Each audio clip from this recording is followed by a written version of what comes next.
క్రియాయోగం అనేటప్పటికి మొదటి స్టెప్ ఓంకారం. ఓంకారమే. ఓంకారం అని చెప్తున్నారు. ఈ ఓంకారం అనేది ఏ సమయంలో చేయాలి?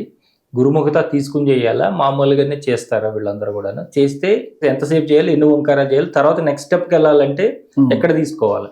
అదే మొట్టమొదటి సాధకుడా కాదా? మొదట వాళ్ళు ఏ మార్గంలో అంటే అందరూ కర్మ మార్గంలో ఉంటారు, కొంతమంది భక్తి మార్గంలో ఉంటారు, ఇంకా చాలా వెరీ రేర్ పర్సన్స్ జ్ఞాన మార్గంలో ఉంటారు. అంటే వాళ్ళు స్వచ్ఛగానే వాళ్ళు మామూలు బయట చదువుల్లో కూడా లౌకిక జ్ఞానంలో కూడా 90% ఉండేటువంటి వాళ్ళు ఒకసారి చదవగానే గుర్తుంటుంది. వాళ్ళకి యోగం చాలా ఫాస్ట్గా వస్తుంది. అదే మొట్టమొదటి ఏంటంటే మన అంతఃశుద్ధి బాహ్య శుద్ధి ఉండాలండి. అంటే అష్టాంగ యోగం యమ నియమ ఆసన ప్రాణాయామ మన వరకు చేయవలసిన కర్తవ్యం. ఆ మిగిలిన 4 స్టెప్స్ కూడా గురు అనుగ్రహం ఈశ్వరానుగ్రహంతో కలుగుతాయి. మిగిలిన 4 ధారణ ధ్యాన సమాధి ప్రత్యాహార ధారణ ధ్యాన సమాధి అనేది కంప్లీట్ పర్ఫెక్ట్గా ఎవరికి జరుగుతుంది అంటే గురు అనుగ్రహం ఈశ్వరానుగ్రహంగా కలుగుతుంది. కానీ ఒక సాధకుడి యొక్క మొదటిగా చేయవలసిన బాధ్యత ఏంటంటే యమ నియమ ఆసన ప్రాణాయామ. ఈ ప్రాణాయామం దగ్గర సూక్ష్మ ప్రాణాయామం నుంచే క్రియాయోగం అంటారు. ఈ 4 అయితే అందరికీ తెలుసు కదా. అవునండి. ఆసన ప్రాణాయామం వరకు అందరికీ తెలుసు. వాళ్ళ ఇష్టం, వాళ్ళ స్థిర సుఖ ఆసనం. ఎవరైనా ఈ ఆసనం లేదు, స్థిరంగా మీరు గంట సేపు, ఇప్పుడు మన ఇంటర్వ్యూ చెప్తున్నాం, ఎంతసేపు అన్నా స్థిరంగా కూర్చోగలగాలి, ఇబ్బంది లేకుండా. మీరు గంట సేపు అంటే గంట, 2 గంటలు అంటే 2 గంటలు స్థిర సుఖ ఆసనం. అదే యమ నియమాలు అంటే అది మనం సెల్ఫ్గానే మన డిసిప్లిన్ని మనం ఏర్పరచుకోవాలి. ఎవరో చెప్తే 4 రోజులు చేస్తాం, ఆ తర్వాత చెయ్యం. ఇందులో ఏంటి? అంతర్శుద్ధి బాహ్య శుద్ధి కావాలి కదా. తర్వాత ఈ చక్రాల గురించిన పరిజ్ఞానం కలగాలి. అంటే వీరు ప్రతివాడికి చక్రాలుగానే తెలవక్కర్లేదు. ఇందులో శబ్ద స్పర్శ రూప రస గంధ ఈ పంచభూతాలు ఏవైతే ఉన్నాయో భూమి జలము అగ్ని వాయువు ఆకాశం అందరికీ తెలుసు. కానీ వీటి మాతృకలు ఉన్నాయి. ఈ ఎక్కడి నుంచి ఈ 5 పుట్టుకొచ్చాయి? శబ్ద స్పర్శ రూప రసగంధ. అందులో మొట్టమొదటిది చెడు వాసనలు మనం ఎంకరేజ్ చేయకూడదు. అప్పుడు మీ మూలాధార చక్రం యాక్టివేట్ అవుతుంది. దాని తర్వాత రుచి. ఆ రుచి ఏంటి? ఈ స్వాదిష్టాన చక్ర గుణం. అదే మీకు మితమైన రుచికరమైన ఆహారం మీ దేహానికి సరిపడేది మీరు తీసుకోవాలి. అంతేగాని అందరినీ చూసి వాళ్ళు అడ్వైజ్ చేశారు కదా అని, లేదా ఇది తక్కువ రేట్లో వస్తుందని కానీ, ఈ రకంగా మనం ఒక సాధకుడు అనేటువంటి వాడు క్రమశిక్షణ ఏర్పరచుకోవాలి.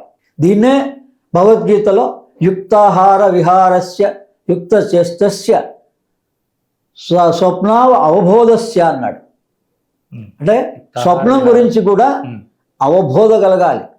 అంటే ఈ జాగ్రత్త ఏంటి, స్వప్నం ఏంటి, సుషుప్తి ఏంటి, తురియం ఏంటి, ఈ 4వ స్థాయిలో తురియాన్ని ఓంకారం, అదే ఆత్మ. అదే ఆత్మని మనం దర్శించాలి అంటే మొట్టమొదటి నీకు ఈ ఓంకారం మీద ఎంత అవగాహన వస్తే, ఎంత డెప్త్లో నువ్వు ఓంకార సాధన చేయగలిగితే. ఇప్పుడు ఓంకారం అడిగారు, దీనికి దీక్షగా మామూలు క్రియాయోగం దీక్షగా తీసుకున్నవాడు చేయొచ్చు. కానీ జనరల్గా ఉన్నటువంటి వాళ్ళు ఇప్పుడు చెప్పేటువంటి ఈ 5 చక్రాలని ఎలా అయితే అంతర్బహిష్య వ్యాప్త నారాయణ అనేది ఈ అంతర్శుద్ధి బహిశుద్ధి కలిగితే మీకు ఈ నారాయణుడు అనేటువంటి వాడు హృదయస్థానంలో ఉన్నటువంటి వాడి యొక్క స్పందన కలిగి తీరుతుంది. మీ లోపలే గురువు ఉన్నాడు, అసలు గురువు మీ లోపలే భగవంతుడు ఉన్నాడు. వాడిని చూపించే మార్గదర్శి బయట గురువు. మీరు దీక్షలోనే ఉందా అంటే అసలు దీక్ష పట్టవలసింది సాధకుడు సాధన నేను ఇలా చెయ్యాలి 360 రోజులు, నాకు ఈ మార్గంలో ఇది మంచి మార్గం అని ఆయా జీవిత చరిత్రలు బాగా చదవాలి. అందులో జిడ్డు కృష్ణమూర్తి గారు జగద్గురు అందరికీ తెలుసు. ఆయన జీవిత చరిత్ర చదివితే వీడికి 5 చక్రాలు కూడా ఎలా వికసించాలో చాలా సులభంగా చెప్పాడు ఆయన. మళ్ళీ ఏ సాధన నేను చేయలేదన్నాడు, మిమ్మల్ని ఈ సాధన చేయమని ఏం చెప్పలేదు. చెప్పకుండానే మహానుభావులు అందరూ కూడా యోగులే. మనం చూస్తున్న ప్రామినెంట్ పర్సన్స్ ఎనీ ఫీల్డ్ వీళ్ళందరూ యోగులే. కొంతమంది కర్మయోగులు, కొంతమంది భక్తి యోగులు, కొంతమంది జ్ఞాన యోగులు. అంతేగాని మనం ఒక మార్గంలో ఉన్నాం కదా అని వేరే వాళ్ళందరినీ చులకనగా చూడడం ఆరంభమైంది ఈ రోజుల్లో. అదే తప్పు. అందుకే వీళ్ళ వల్ల వేరే వాళ్ళు ఎవరికి వీళ్ళు ఎంత దీక్ష ఇచ్చినా ఉపయోగపడాలి. మనలోనే ఆ రాగద్వేషాలు ఉంటే మనం ఎవరికి దీక్ష ఇచ్చినా ఎలా ఉపయోగపడతాయి? పడవు. అదే మొట్టమొదటి మనం చెడు వాసనలను ఎంకరేజ్ చేయకూడదు. అంటే ఆ వాసనలు అంటే సంస్కారాలు, సంస్కారాలు అంటే ఆలోచనలే. ఆ పుట్టడం బ్రెయిన్లో. అదే మన రోగం ఎక్కడ పుడుతోంది? బ్రెయిన్లోనే, ఆలోచన విధానంలోనే, సూక్ష్మదేహంలో పుడుతోంది. కాబట్టి ఈ రోజున ఏ రోగాలకి డాక్టర్లు మూలాన్ని కనుక్కోలేకపోతున్నారు. అదే వీళ్ళలోనే ఉంది అది.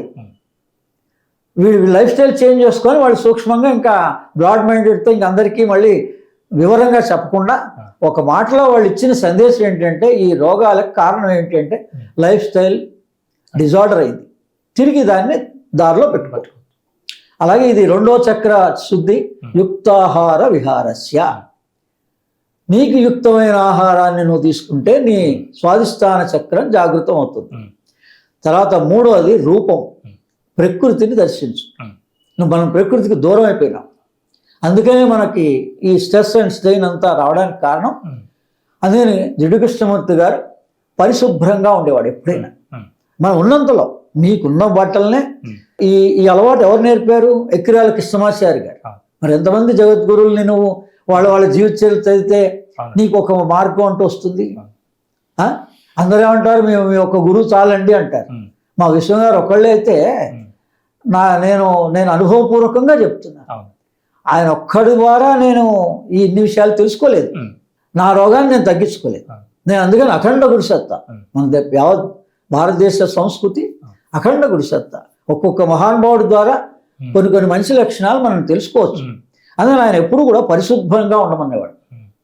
మనం కాస్ట్లీ డ్రెస్ కొన్నామా లేదా కాదు, మన ఉన్నంతలో మనమే శుభ్రంగా ఉతుక్కొని నీట్గా ఇస్త్రీ చేసుకొని మనం కూడా మనిషి కనపడడం కూడా లోపల ఏమన్నా ఉండని ఎన్ని రకాల బయట వ్యక్తపరిచడం శుభ్రంగా పరిశుభ్రత.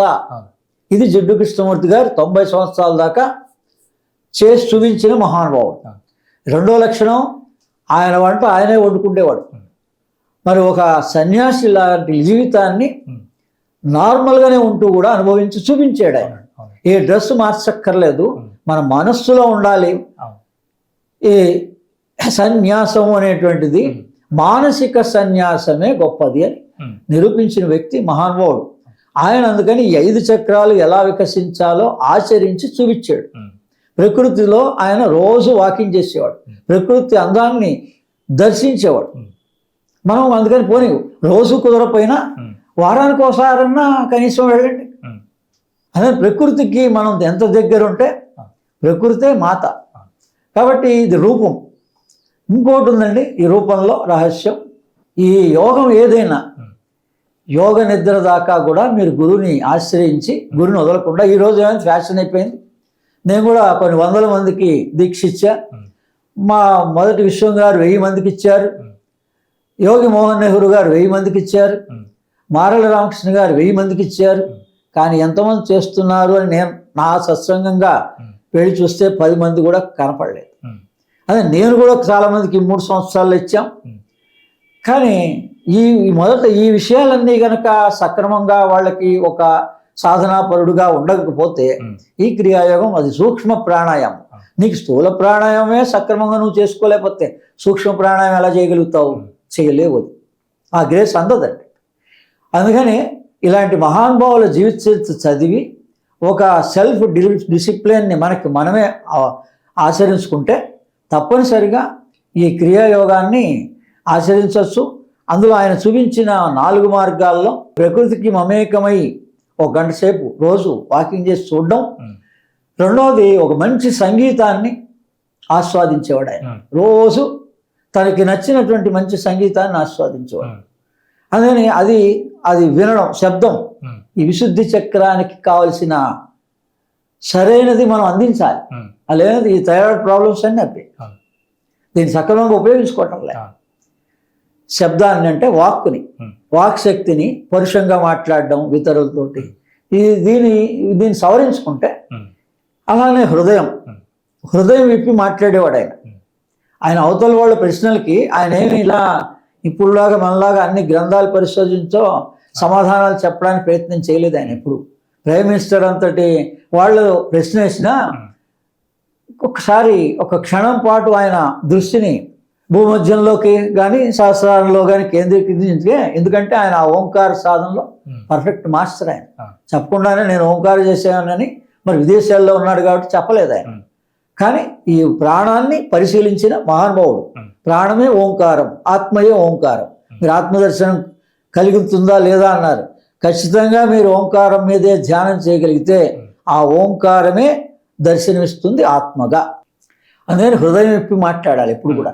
మనం ఏంటి మనసుతో మాట్లాడుతున్నాం, ఇష్ట అయిష్ట ద్వంద్వంలో మాట్లాడుతున్నాం. అదే హృదయం అనుకోండి, చంటి పిల్లల్ని చూస్తే ఎందుకు మరి వాళ్ళని ఇష్టపడతాం మనం? వాళ్ళు హృదయంతో యాక్టివేట్ అవుతారు, మమేకం అవుతారు. భగవంతుడు వాళ్ళకి వాళ్ళ ఊహ తెలిసేంత వరకు కూడా ప్రత్యక్షంగా వాళ్ళ మనసులో, వాళ్ళ మనసు కాదు, హృదయమే. మనదేమో మనస్సు. అందుకని ఈ చక్రం యాక్టివేట్ అవుతుంది. ఆ రంగా మంచి శబ్ద రసం కూడా అయిపోయింది అని ఈ రకంగా ఈ 5 చక్రాల గురించిన అవగాహన మనకే ఉండాలి. అందుకని ప్రతిదానికి యోగం చేసో ఏదో కుండలిని జాగృతం చేసే చక్రాలను శుద్ధి చేసుకోవాల్సిన అవసరం ఏం లేదు. అలా సామాన్యంగా మీకు అన్ని అవగాహన మనిషిలో అంత జ్ఞానం ఉంది. ఉన్నదాన్ని మనం తిరిగి పొందడమే ఈ రకంగా దీన్ని అంతటినేమో క్రియాయోగం అంటారు.